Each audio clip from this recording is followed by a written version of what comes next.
अब तक की कहानी। पांडु गलती से एक साधु दंपत्ति को मार देते हैं और उन्हें श्राप मिलता है। कुंती पांडु को बताती है कि वो संतान पाने के लिए किसी भी देवता को बुला सकती है। जिस देवता को कुंती सबसे पहले बुलाती है वो थे यम, सत्य और मृत्यु के देवता। वन के अंधकार में यम कुंती के मंत्र जाप से पहुंचते हैं और उन्हें एक पुत्र देते हैं जो धर्म और सब्र की मूरत होगा। पांडु की खुशी का ठिकाना न रहा।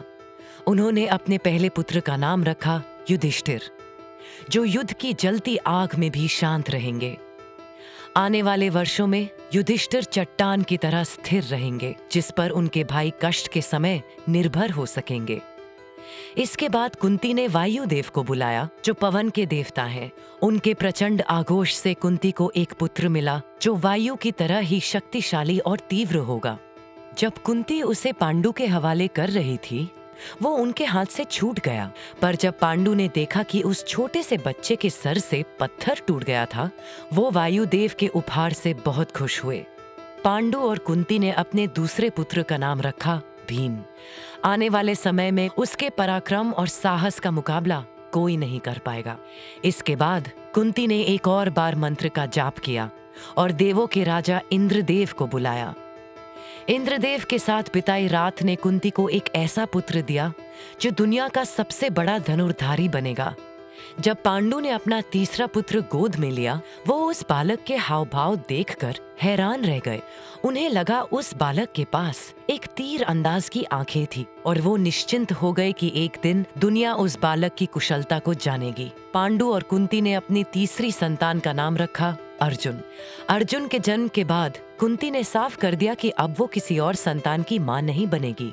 पांडु के कई बार आग्रह के बाद भी कुंती ने मंत्र का उपयोग करने से मना कर दिया।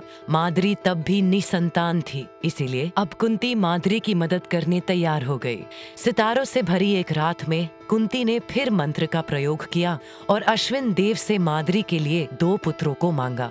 उन 2 दिव्य बालकों के जन्म के साथ ही माद्री को 2 सबसे खूबसूरत पुत्रों की प्राप्ति हुई। अपने 5 पुत्रों के साथ पांडु ने वन में बहुत खुशनुमा समय बिताया।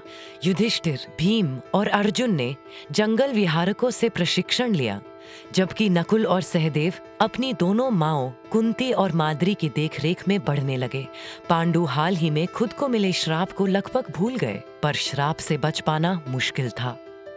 एक दिन कुंती जब वन में घूमते हुए वापस लौटी, तो उन्होंने देखा कि पांडु नहीं रहे थे।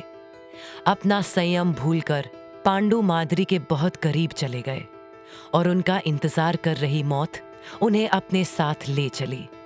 जब पांडु का दहन किया गया, माद्री ने पति की किस्मत को अपनाकर खुद को उसी अग्नि के हवाले कर दिया। हस्तिनापुर ने अपना एक और पुत्र खो दिया और उनके साथ एक बेटी को भी।